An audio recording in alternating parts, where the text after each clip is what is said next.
All right, from the Russia-Ukraine war, let's now shift our attention to what is happening in West Africa, where Burkina Faso's self-declared leader, Captain Ibrahim Traoré, has called for calm after violence erupted in the capital city of Ouagadougou.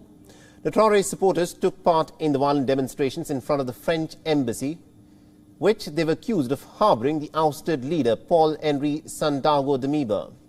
The Traoré was seen standing silently as the spokesperson announced that the situation had been brought under control. And the spokesperson also told the people to refrain from any acts of violence and vandalism against the French embassy or the French military base near the capital.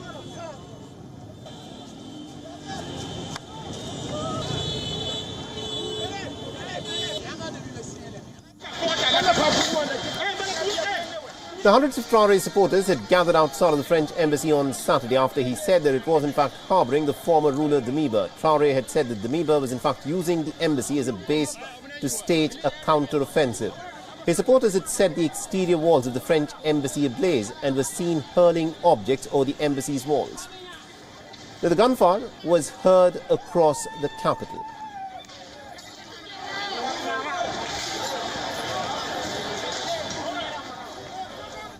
Now remember, Damiba had in fact come to power staging a coup of his own, and that was just earlier this year in the month of January, where he had taken charge of the country after accusing the earlier elected president, Roch Christian Kabore, of failing to beat the Islamist jihadist fighters.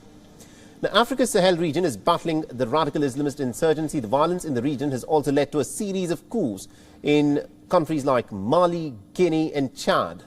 Now, there have been about 6 coups since the beginning of 2020.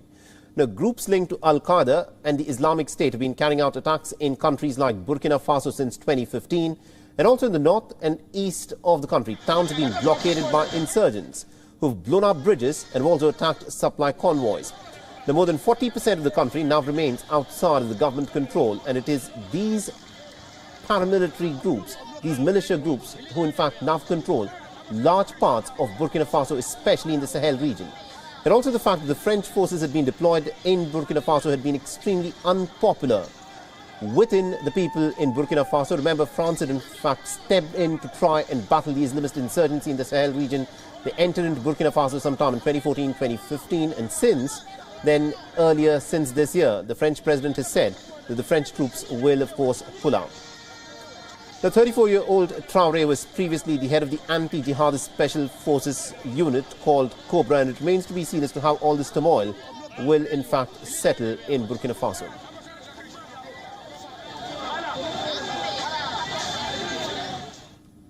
WION is now available in your country. Download the app now and get all the news on the move.